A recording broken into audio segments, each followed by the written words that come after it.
In a bid to ensure transparency and accountability in the Nigerian university system, National Universities Commission (NUC) have emphasized the need for universities to adhere to presidential orders and ensure the application of extant federal circulars are well executed. Executive Secretary NUC Professor Abubakar Rashid made this known at a meeting with Federal Universities bursars in Abuja. He urged the bursars to be honest in their reports and requests, as it provides the basis for the audit of universities' accounts. Budget preparation and collation, conversion to international public sector accounting standards, IPSAS, accrual basis, and the need to adopt a common accounting and reporting platform are all current matters that the bursars should address for the benefit of the universities and the nation. There are also numerous challenges faced by the Nigerian universities which are affecting their ability to fulfill expectations and achieve set goals. Some of the challenges are those relating to resource management, physical infrastructure, security, examination administration, carrying capacity, funding, and funds management. In addition to the individual capacity enhancement, interactions of this nature would in no small measure contribute to the development of the Nigerian university system.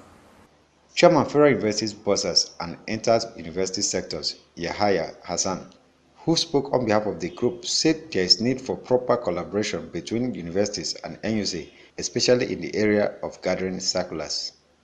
We should collaborate together as an association, and we should also work together with the NUC, because NUC is our own regulator. If we are honest and then we work closely with the NUC, then these issues that he has mentioned will not arise. Instead of maybe going to calling Vice Chancellor and Director of Finance to appear before Public Accounts Committee, maybe it is NUC that will go there with the full weight of the agency. And certainly the impact that will create will be much, much more significant than what an individual institution will do.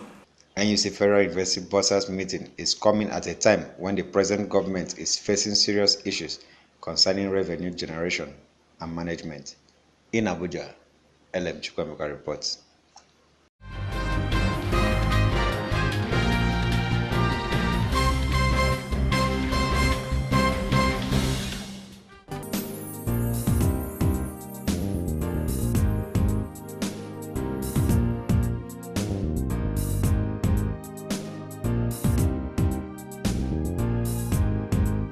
Former Minister of Women Affairs and also a one-time People's Democratic Party national women leader, Ina Siroma, says for PDP to take over power from the ruling party, the All Progressive Congress, APC, it has to take back the party back to the people, as the party has not been following the will of the people.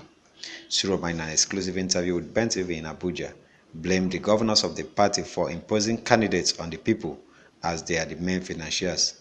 We are taking this party back to the people. In fact, we are considering so many aspects of how the people can participate effectively, and one of it is the mode of choosing candidates. You have delegates system, you have what you call the option A4, the way people queue and vote. All these options are being considered. Why? To avoid a situation whereby some people will sit down in a room and say, these are the people we want, whether you like it or not, because we finance this party, therefore you must do what we want. And that is not right. That is definitely not right. You cannot say because you are financing the party or you are doing so many things for the party, therefore you impose people that are not popular on the people. So these are some of the things that we are looking at, and I'm telling you, things will change. That from 1999 to 2015, we began to lose some states, from 20-something states to some 12, 13 states. And it was as a result of impunity. People, they know their rights. Nigerians know that, well, it's democracy. If you don't give me what I want, then I'll go. So that attitude of our leaders really destroyed this party. So I'm sure we have learned our lessons, and I'm sure if that recommendations are fully implemented, we are on track. Not too long ago, the apex court in Nigeria settled a leadership dispute which had contributed to many defections by its members to other political parties. The former minister called on those who left the party during the crisis to come back, work together, and help rebuild it. The chairman has said that there's no victor, no vanquish. It was a family affair. It's just like a polygamous home where you have the husband and then you have different wives and children, and there are about to be problems. So, as it is, we are saying that we are all sisters and brothers in this party. We should all work together. We are asking them to come back. Those people that are nursing the idea of going away, they shouldn't, because quarrels are bound to happen in any organization. We had our disagreements, and the matter has been settled, and we are pleading with them to come back. A lot of people ran away because of the division. Because, in fact, some of the elected people, they use that as an excuse, that if there's a division in the party, you can move to another party. But now we are one, and I think they should come back, because there's no alternative to the PDP. The PDP it is a party that has no coalition. It is a single party. It has been there. You've got any nook and cranny of this country, you'll find PDP member. While urging the ruling party to fulfill their campaign promises to the people, the former minister said Nigerians are ready to return PDP back to power, as many are disappointed with the current situation in the country. We cannot deny if they do something good, we say so, because that is the spirit of being fair to each other. If they did something good, we say so. If they do bad, we say no. That's not what you said you would give us. We demand. They promised us so many things. They should fulfill their promise. Otherwise, Nigerians are waiting for them. That is it. After 4 years, if you don't pass your test, you go. People are calling us from all over, even outside Nigeria. Put your party in order. We are coming back. And that is the beauty of democracy. That is choice. Nigerians decided to discard PDP for APC. And it was their right to make that choice. And now they have seen the APC. And they are now saying, oh, we want those people that left, we want them back. You understand? So it's a matter of choice. And it's good that they have seen the APC, they have seen PDP, and now they are ready to bring us back to power. And we are working seriously towards that, because that's the beauty of democracy. In Abuja, LM Chukwemeka reports.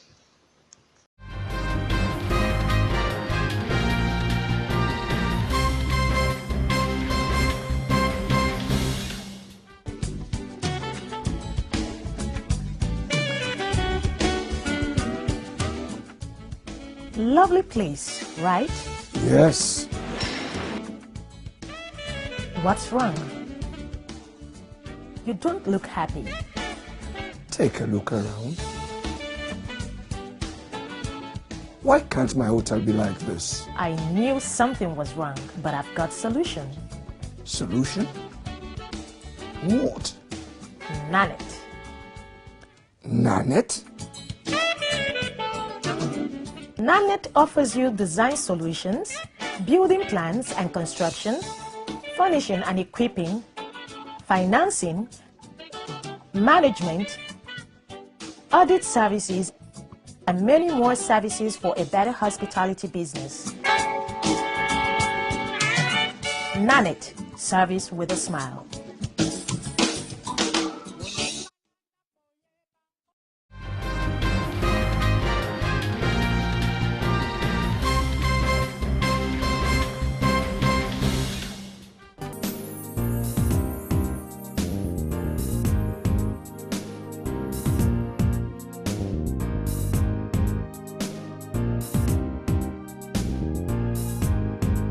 Consumer is believed to be the paymaster and boss in the telecommunications industry, and as such deserve respect, attention and the right to speak and be heard.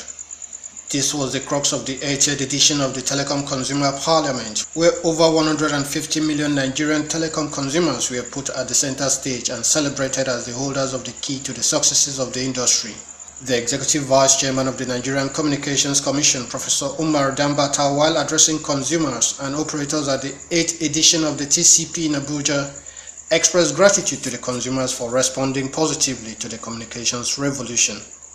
Dambata, who was represented by the NCC's Executive Commissioner, Technical Services, Mr. Sunday Dare, said the Commission has kept its focus of ensuring that 2017 remains the year of the consumer as all its initiatives such as SIM card registration, mobile number portability, broadband policy implementation, development of 2442 and 622 short codes are geared towards consumer satisfaction and protection. Today's event is remarkable because the Nigerian telecom consumer is at the center stage.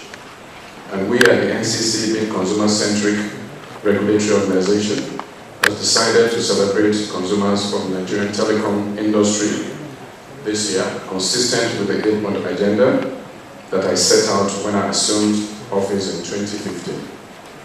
The number 2 and 6 of the agenda are the core drivers of the NCC year of the Telecom Consumer Initiative. While number 2 of the agenda addresses improved quality of service, item 6 is concerned with protection and empowerment of the telecom consumer. Consumers have continued to spend a significant portion of their disposable income on telecommunication services as it continues to improve the quality of life, businesses, and social engagement. Let me declare that throughout my tenure, I will always put the consumer at the heart of my administration. I intend to be the consumer czar of the industry, looking out for and protecting the interests of the consumer always, without compromising the interests of other stakeholders in the industry. This is because the consumer deserves all the credits for the past and holds the key to future successes of the industry. In his paper presentation, Barrister Ayola Oke from the RCT Derivatives noted that setting aside 2017 as the year of consumer is the commencement of focusing on the consumer as the principal reason for the existence of the industry. He pointed out that the industry agenda for the consumer is for the comfort, improvement, development, and prosperity of the consumer. NCC brought a good regime into place, but if there was no consumer, there would have been no industry. Indeed, the revolution came, and there was, as I already mentioned, beyond expectation, there was a high response from the populace. So when we're talking of this revolution, like I already said, we're talking of the rate at which, the incredible rate at which consumers took up lines. When they do not address your complaint satisfactorily, or they not address your complaint at all, that is when you go on to the 622, and NCC has well-equipped call centers with people ready to take your calls. Once you dial 622, you will get through. On their part, telecom operators who were present assured consumers that all hands will be on deck to ensure that the best services are rendered and consumers satisfied. Of course, to increase the customer satisfaction. That is our mission. Customer is the first thing for us. And for us to drive at that, of course, we have to provide the service. At Airtel, we have a zero tolerance policy to rudeness. We train all of our agents. I believe our agents are actually very, very knowledgeable. When you say they ask questions and you wonder whether we have a database, we have a lot of calls for fraudulent requests. So when they ask these questions, we're just trying to verify the identity or the ownership of the line. And they also ask these questions to better serve the consumer in the essence of the request that they have made. We also take top priority in our customer satisfaction, which is also seen in most of the promos we run now. The customer is king. You recharge your card, your phone electronically, you get 8 times the value. You renew your data before it elapses, you get 100% value for it. We don't joke with our customers. Awesome Raffle, Ben Television.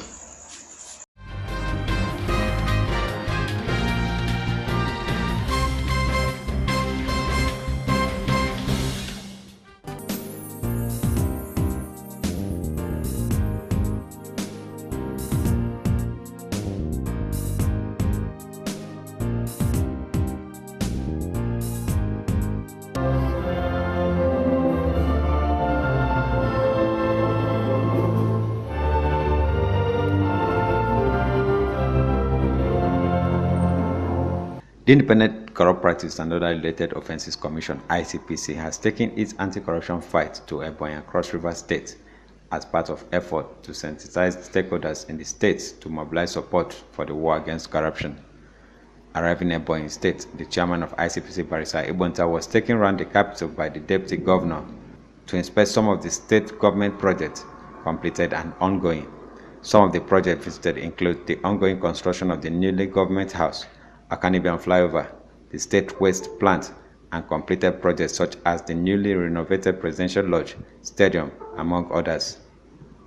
ICPC boss, while acknowledging the state developmental strides, said the state government are critical to implementing integrity values at the lower level of government, where much of the resources are dispersed in the form of services to the people. So for me, in anti-corruption, I would like to see less number of arrests, which means that you are complying more with what should be done. But there are some people who cannot change no matter what I will say here, because they were created with, Aradite. They were created with Aradite on their hands, so anything they touch sticks. So we should concentrate on dealing with such people. Fortunately, the National Anti-Corruption Strategy document has been produced and approved by the federal government just this month. And this is a copy of that. It's called the National Anti-Corruption Strategy 2017 to 2021. Where does your state, Ebonyi, or Nigeria as a nation stand in the eyes of the world in terms of corruption? How are we rated internationally? How easy is it to do business in Ebonyi State or Nigeria compared to other parts of the world? These are the questions Transparency International and reasonable investors seek answers to. The state governor, Dave Omai, while applauding ICPC for taking anti-corruption war to the state, said for Nigeria to get it right in the fight against corruption, it must be done in a way that is transparent. Thank you very much, sir, for your method of fighting corruption. It's very unique. And you said it all here. I've asked the National Economic Council, what do we want? Do we want to stop corruption or we want to imprison people? We have to understand what we want. Is it a political arm of the center to untwist whoever is not in agreement with them, or that of the state government? And so if we are fighting corruption, we should be more interested in proactive measures, and that's what you have done, sir. Your job, sir, is not in the office. What you have really done this morning is what is actually your job, sir. Are we waiting for corruption to happen before we stop it? That is reactive and prosecution. But proactive and prevention is what you have done. You have demonstrated this. He also asked federal government to address the issue of unemployment as it contributes to a hindrance to the fight against corruption. Yes, billionaires still steal, but they still owe. But poverty is such that in our Father's prayer we say, lead us not into temptation and deliver us from all corruption. The poverty level in the country is so high. So high. We talk about the civil servants that paid 80,000. Maybe some 800,000. What is it worth? ICPC chairman and his team moved to Cross River State, where it met with some relevant stakeholders. Barrister Ibonta told the gathering that the commission will not relent in investigating and arresting anyone found guilty of corruption. For you to succeed, you must, from the perspective of ICPC, not look at the acts of corruption alone. We must look at the foundation. If you build a house and the foundation is bad, will that house stand? So there are indices, what we call substructures of corruption, that help propagate corruption. And I use the public service as a major example. There's a lot of international donor monies all over the world for good causes. Now, if you are noted as a people who are not transparent in dealing with international donor funds, then those donor funds will go to other places where you have open transparency processes. So don't think of your today, think of the tomorrow of your own children. Part of our anti-corruption fight is not only to send the persons to jail, but also recover proceeds of corruption. So even the house you are living in might have been renovated by a process of corruption, and will come and take the house. Cross River State Governor Professor Ben Ayade, represented by his deputy Professor Evra Esu, said the state had set up different committees to check corruption in all government agencies. The governor has tried to put so many things in place to ensure that these institutions are built, to ensure good governance, to ensure anti-corruption. There are yet other committees. Some of you are not even aware. These committees, these agencies, they are taking stock of what you are doing. In case you don't know, if you are stealing money, if you are doing nepotic things and so on, we are not waiting for ICPC. We are not waiting for EFCC. These agencies that have been set up, Asset and Investigation Bureau, and other that have been set up, they are working.